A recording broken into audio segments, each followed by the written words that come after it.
Hello and welcome everyone. मेरा नाम है अंकित मिश्रा और आप देख रहे हैं आज एक इम्पॉर्टेंट वीडियो के बारे में। इस सीरीज़ को जो मैं लेकर के चला हूँ माइंड मैप के सीरीज़ को, और इस सीरीज़ में जिसके अंदर मैं बात करने वाला हूँ आज कंट्रोल एंड कोऑर्डिनेशन चैप्टर से। और ये चैप्टर इस बार सीबीएसई ने आपके बोर्ड एग्जामिनेशंस के लिए ऐड किया हुआ था।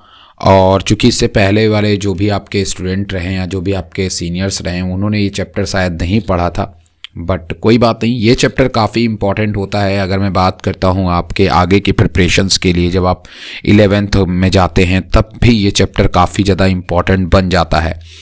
तो आइए जानते हैं आज इस चैप्टर के अंदर हम लोग क्या क्या बातें करने वाले हैं। सबसे पहले मैं आपको एक लेआउट बता दे रहा हूं, जो लेआउट जानना बेहद ज़रूरी है। देखिए, कंट्रोल कोऑर्डिनेशन चैप्टर के अंदर आप कई चीज़ें पढ़ते हैं। नंबर 1 जो चीज़ आप कंट्रोल कोऑर्डिनेशन के अंदर पढ़ते हैं वो पढ़ते हैं नर्वस सिस्टम के बारे में। जैसा कि आप सब जानते हैं कि जितने भी लिविंग ऑर्गेनिज्म होते हैं, इनवर्टिब्रेट्स हो गए चाहे वर्टिब्रेट्स हो गए, उनके अंदर एक न्यूरल सिस्टम मौजूद होता है जो सेंसेस को कैप्चर करने का काम करता है, मतलब किसी भी स्टिमुलस को कैप्चर करने का काम करता है। तो अभी मैंने एक वर्ड यूज़ किया जिसको हम लोग बोलते हैं स्टिमुलस। स्टिमुलस क्या चीज़ होता है? जैसे कांटा है, कांटा लग गया तो कांटा क्या हो गया? स्टिमुलस हो गया। थप्पड़ किसी ने मार दिया, आपको थप्पड़ महसूस हुआ तो थप्पड़ क्या हो गया? स्टिमुलस। जिन चीज़ों को हम महसूस कर सकते हैं, जिनके प्रति हम रिस्पॉन्स करते हैं, वही चीज़ हमारा स्टिमुलस कहलाता है। ठीक है। और किसी स्टिमुलस के ऊपर किया गया जो रिस्पॉन्स होता है उसी को हम लोग रिफ्लेक्ट एक्शन के भी नाम से जानते हैं। ठीक है।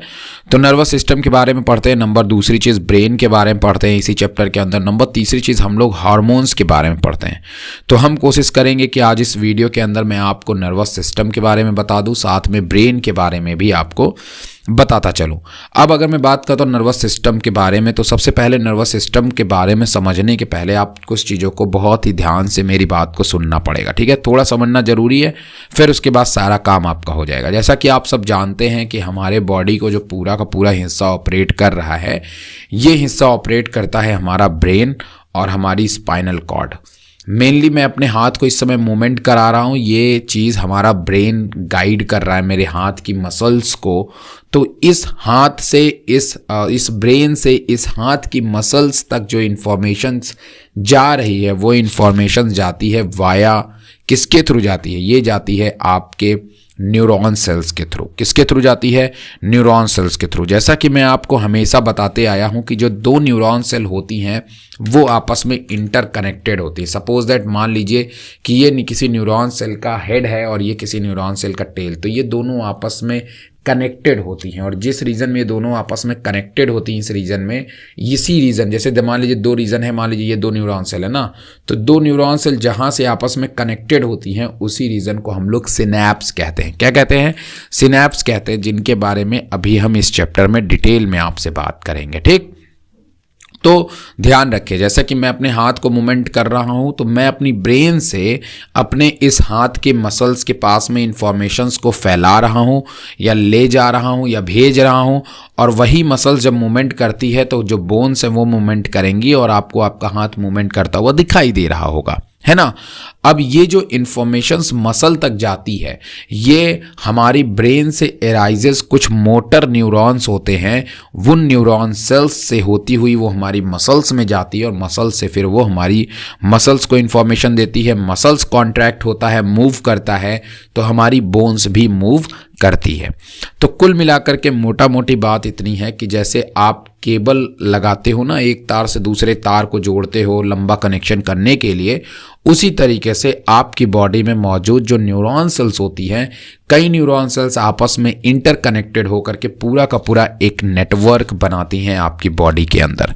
ठीक है, वो जो पूरा नेटवर्क आपकी बॉडी के अंदर बनता है उसी को हम लोग बोलते हैं पेरिफेरल नर्वस सिस्टम। क्या बोलते हैं? Peripheral nervous system. और जो इस पूरे नेटवर्क को ऑपरेट करता है, उस नेटवर्क को ऑपरेट करने वाले स्ट्रक्चर्स को ही हम लोग कहते हैं ब्रेन एंड स्पाइनल कॉर्ड, जो इस पूरे बॉडी में फैले हुए पेरिफेरल नर्वस सिस्टम्स को ऑपरेट करती हैं। तो I think you are completely understand what is the peripheral nervous system and what is the central nervous system. Central nervous system exists in our brain and the peripheral nervous systems are spread in all over the body parts. बात समझ में आ रहा है कि नहीं मेरी बात? जो आपका पेरिफेरल नर्वस सिस्टम होता है वो पूरी बॉडी में स्प्रेड है, जबकि अगर मैं बात करता हूँ सेंट्रल नर्वस सिस्टम की, they are situated in your brain and spinal cord. So this is so easy. Okay, so now let's talking about what is the classifications and what is the general क्या बोलते हैं उसको, flow chart of nervous system. ये समझना बहुत ज़रूरी होता है. जैसा कि आप सब जानते हैं कि हमारा नर्वस सिस्टम 2 पार्ट्स में डिवाइड है.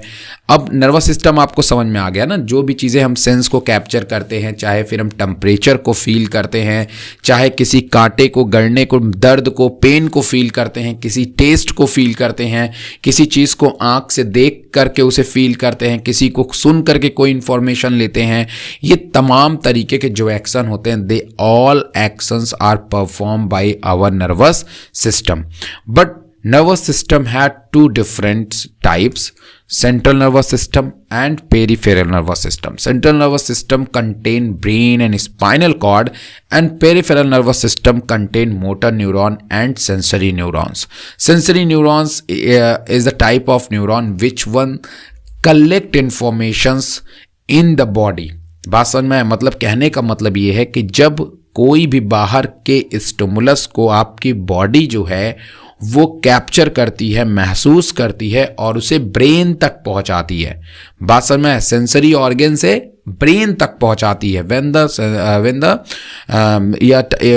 the type of neurons which one send informations to sensory organ to central nervous system. sensory organs means whole body. आपका जो भी बॉडी पार्ट जहाँ पे भी आप इंफॉर्मेशंस को गैदर कर सकते हो, जहाँ आप चीज़ों को महसूस करते हो, उन बॉडी पार्ट से जब आपके ब्रेन तक इंफॉर्मेशन जाती है, वो जाती है वाया सेंसरी न्यूरॉन के थ्रू. ठीक है, और जब ब्रेन तक इंफॉर्मेशन चली जाती है, ब्रेन के बाद वो इंफॉर्मेशंस दोबारा आपकी मसल्स या फिर आपकी ग्लैंड तक जाती है. ग्लैंड में जाएगी तो हार्मोन्स का काम होगा, उसको हम लोग अगले चैप्टर में बात करेंगे. बट जब मसल्स तक आती है तो ये आती है वाया मोटर न्यूरॉन. तो जैसा कि मैंने कहा, अभी मान लो मुझे किसी ने ऐसे टैप किया, ये टैप की इंफॉर्मेशन ब्रेन तक गई और ब्रेन ने टैप करने के बाद ऐसे हाथ बंद कर लिया तो ये इंफॉर्मेशन मोटर के रूप में आई. तो कहने का मतलब जो इंफॉर्मेशन ब्रेन तक जा रही है that are due to sensory neuron, और जो आ रही दैट इज मोटर न्यूरॉन.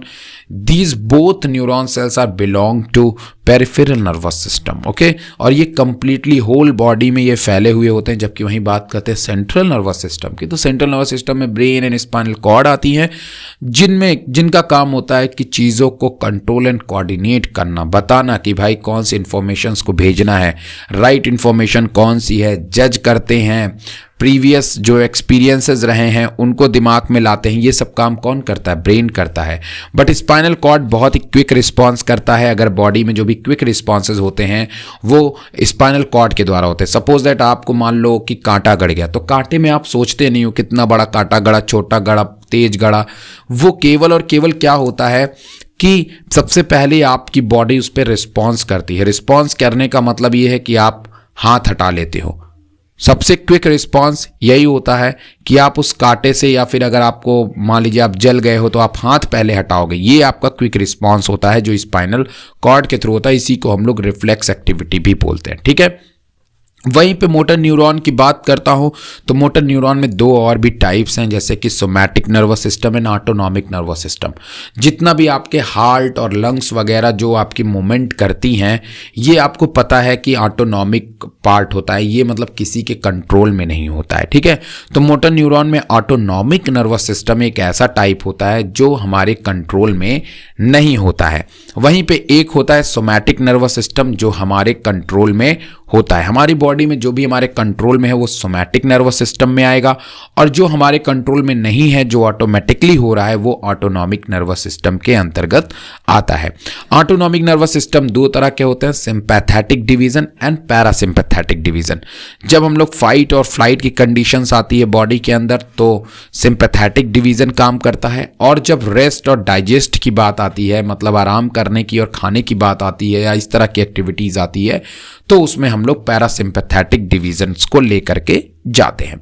तो दे आर सो इजी. ये क्लासिफिकेशन है हमारे नर्वस सिस्टम का, इसको आप हमेशा याद में रखिएगा। Okay, now the next one is the structure of nervous system की। अगर हम बात करें न्यूरॉन सेल्स की बात करें, हम इतना नर्वस सिस्टम की बात कर रहे हैं, तो नर्वस सिस्टम की जो मेन यूनिट होती है वो होती है न्यूरॉन सेल्स। क्या होती है? न्यूरॉन सेल्स होती है।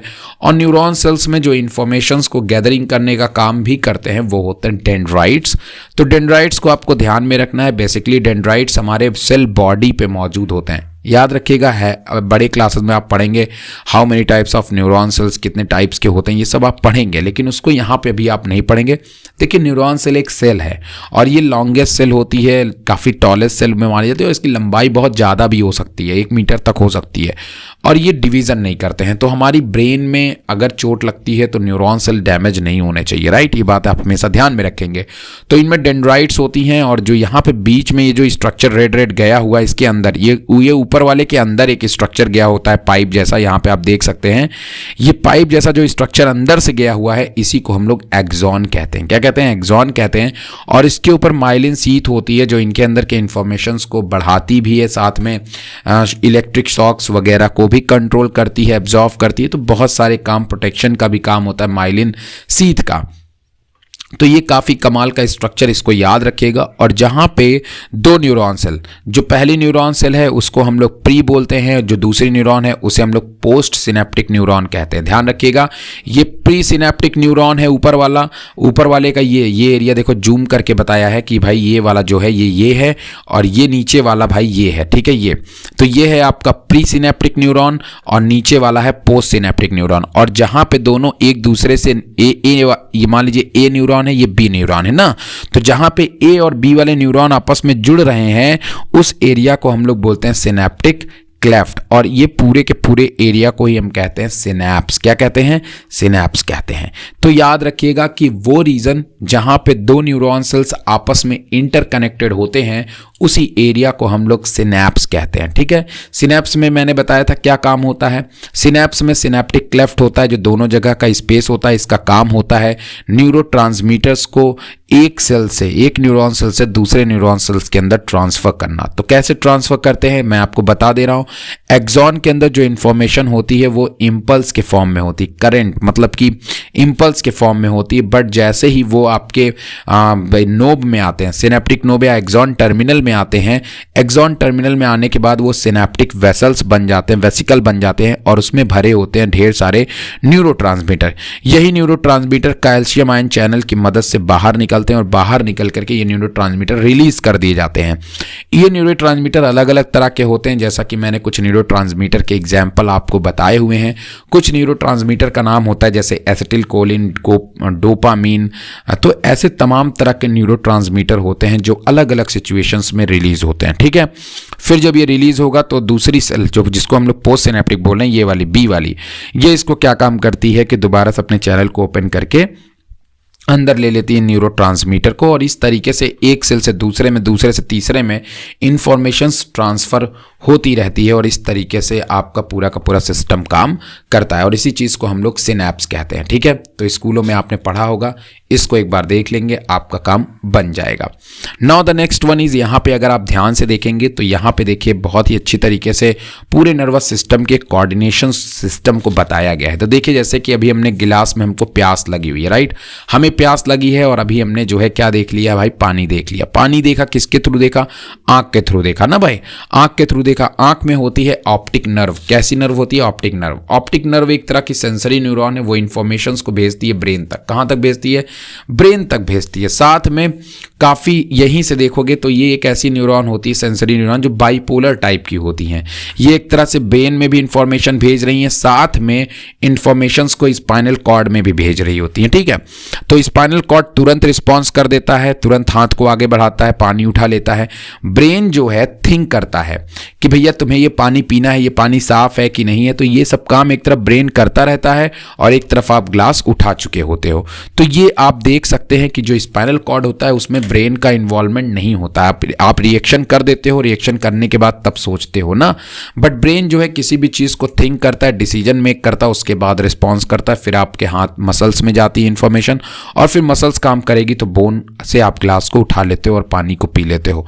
तो कहने का मतलब इसी तरीके से पूरा का पूरा जो है वो सिस्टम, नर्वस सिस्टम काम करता है। ठीक है, इसके बहुत सारे अदर भी एग्जाम्पल्स हैं, तो आपको जो है वो किताब में देखने को मिल जाएंगे। अब यहाँ पे हम लोग बात करते हैं ब्रेन के बारे में। जैसा कि आप जानते हैं कि अगर हम लोग बात कर रहे हो सेंट्रल नर्वस सिस्टम की, तो सेंट्रल नर्वस सिस्टम में अगर हम ब्रेन ना पढ़ें तो ऐसा तो पॉसिबल नहीं हो सकता, राइट। तो सेंट्रल नर्वस सिस्टम का ही ब्रेन जो है सेंट्रल नर्वस सिस्टम का एक पार्ट होता है, इसीलिए ब्रेन को पढ़ना, उसको समझना बहुत ज़रूरी होता है। अब ब्रेन में हमें क्या समझना है, तो सबसे पहले देखिए ब्रेन में क्या होता है, किस तरीके की चीज़ें होती हैं, तो आइए पहले वो समझ लेते हैं। देखिए ब्रेन में एक ऊपर की तरफ क्रेनियम होता है पूरा, उसके अंदर की तरफ ड्यूरा मैटर होता है, फिर एरेकिनॉइड होता है, फिर पाया मीटर होता है, उसके अंदर आपका ब्रेन होता है। ये सब तो प्रोटेक्टिव लेयर्स हैं जो आपके ब्रेन्स को प्रोटेक्ट करती हैं, शॉक, बाहर के दबाव को झेलने में मदद करती हैं। बट जो मेन ब्रेन है वो इनके अंदर मौजूद होता है, और इन्हीं के अंदर मौजूद होता है सेरिब्रो स्पाइनल फ्लूइड। क्या मौजूद होता है? सेरिब्रो स्पाइनल फ्लूइड मौजूद होता है। ये जो सेरिब्रो स्पाइनल फ्लूइड होता है ये आपकी ब्रेन को शॉक एब्जॉर्बेंस बनाता है, मतलब कि डैमेज होने से बचाता है। एक तरह से आपकी ब्रेन को कुशन प्रोवाइड कराता है, थोड़ा फ्लेक्सिबिलिटी प्रोवाइड कराता है, जिसके आपकी ब्रेन के ऊपर जो है वो प्रेशर ना पड़े। ठीक है, तो सीएसएफ ऐसे बहुत सारे काम करता है। सीएसएफ जो है वो आपको स्पाइनल कॉर्ड और ब्रेन के बीच में भी कुशंस वगैरह प्रोवाइड कराता है। तो ये, और साथ में मटेरियल्स को ट्रांसपोर्टेशंस का भी काम करता है। कौन? CSF, cerebro spinal fluid. खैर बहरहाल आप ये जानते रहे कि ब्रेन में जो फ्लूइड होता है उसी को हम लोग बोलते हैं सेरिब्रो स्पाइनल फ्लूइड। ठीक, बाकी जो लेयर्स हैं वो मैंने दिखा दिए हैं। एक बार आपको ब्रेन के सब पार्ट बता देते हैं। देखिए जो आप यहाँ पे ब्रेन का पार्ट देख रहे हैं, ये पूरा का पूरा जो आप पार्ट देख रहे हैं ये पार्ट होता है फोर ब्रेन का। किसका पार्ट है? फोर ब्रेन का। बीच में जो पार्ट होता है वो होता है मिड ब्रेन का, और ये जो पार्ट होता है पूरा का पूरा ये पार्ट होता है किसका? हिंड ब्रेन का। फोर ब्रेन की मैं बात करता हूं तो अभी चलिए मैं बात कर लेता हूं कि इनमें कौन कौन से पोर्शन आते हैं, और धीरे धीरे आराम से आपसे सारी बातें करते हैं। तो जैसा कि मैं आपको बता दूं कि हमारे ब्रेन में तीन मेन हिस्से होते हैं, fore brain, mid brain, hind brain. Mid brain के अंदर हम उतने फंक्शंस को मेंशन नहीं करते हैं, हाई स्कूल की किताब में काफ़ी कम मेंशन है। बट यहाँ पे आप ध्यान में रखिएगा कि फोर ब्रेन जो होता है वो बड़ा इंपॉर्टेंट होता है, क्योंकि फोर ब्रेन ही हमारे हार्मोन्स को भी रेगुलेट करता है। बात याद रखिएगा कि हमारा जो भी हार्मोन्स बॉडी में रेगुलेट होता है that is due to forebrain. Forebrain बहुत इंपॉर्टेंट होता है बिकॉज ये थिंक कर सकता है, लर्न कर सकता है, प्रीवियस एक्सपीरियंस को फील करके उनके हिसाब से जज कर सकता है, और इस तरह की तमाम जो क्रिटिकल एक्टिविटीज़ होती है लिखने में, सीखने में, ये सब फोर ब्रेन का पार्ट होती है। फोर ब्रेन में थैलेमस, हाइपोथैलेमस, लिम्बिक सिस्टम और सेरिब्रम आते हैं। ठीक है, सेरिब्रम में 4-5 लोब होते हैं, वो लोब आप जानते रहिए, और हर लोब का अपना एक फंक्शन होता है। कौन कौन से लोब हैं मैं बता दे रहा हूँ। जो आपको ये इस वाला पोर्शन, ब्रेन में जो आगे का पोर्शन होता है उसको फ्रंटल लोब कहते हैं। इसका काम होता है कंट्रोल एक्शन करना, गोल सेट करना। तो अगर कोई तुमसे फोर ब्रेन का इंपॉर्टेंस पूछे तो तुम सबको मिला के लिख सकते हो। ठीक है, कि कंट्रोल, प्लानिंग, डिसीजन। पैराइटल वाला क्या काम करता है? सेंसरी प्रोसेस, जो इंफॉर्मेशन उसने भी आंखों के थ्रू देखी उनको यूटिलाइजेशन करना। Auditory perception, language comprehension, language वगैरह को समझने में, ऑडिटरी मतलब आवाज़ वगैरह को समझने में, विजुअल को रिकॉग्नाइज करने में, इन सब के लिए टेम्पोरल लोब होता है, और एक होता है ऑक्सीपिटल लोब, ये भी विजुअल इमेजेस को जो है वो आइडेंटिफाई करता है। तो ये अलग अलग फंक्शन है जो फोर ब्रेन का ही पार्ट है। ये पूरा का पूरा हिस्सा फोर ब्रेन का पार्ट होता है, केवल ये जो पीछे का एक हिस्सा होता है यही आपका हिंड ब्रेन का पार्ट होता है। तो हिंड ब्रेन ये वाला पूरा एक हिस्सा है जिसमें सेरिबेलम आती हैं, आपका ब्रेन स्टेम आता है जिसमें मेडुला ऑब्लिंगाटा आती हैं, और पॉन्स आते हैं। तो देख लेते हैं सेरिब्रम में, सेरिब्रम आपने देख लिया ये फोर ब्रेन का पार्ट है। हिंड ब्रेन में मेडुला ऑब्लिंगाटा, पॉन्स और सेरिबेलम आते हैं। इनकी अपनी एक अलग इंपॉर्टेंस है, आइए देख लेते हैं क्या क्या इंपॉर्टेंस है। ठीक है, तो फर्स्ट ऑफ ऑल यहाँ पे हम लोग कुछ बातों को देखते हैं। सबसे पहले जान लेते हैं थैलेमस। क्या जान लेते हैं? थैलेमस। जैसा कि मैंने बताया कि जो थैलेमस होता है ये फोर ब्रेन का पार्ट है। थैलेमस हमारे बॉडी के सेंसेस जैसे कि स्मेल्स वगैरह को कैप्चर करने में भी मदद करते हैं। ठीक है।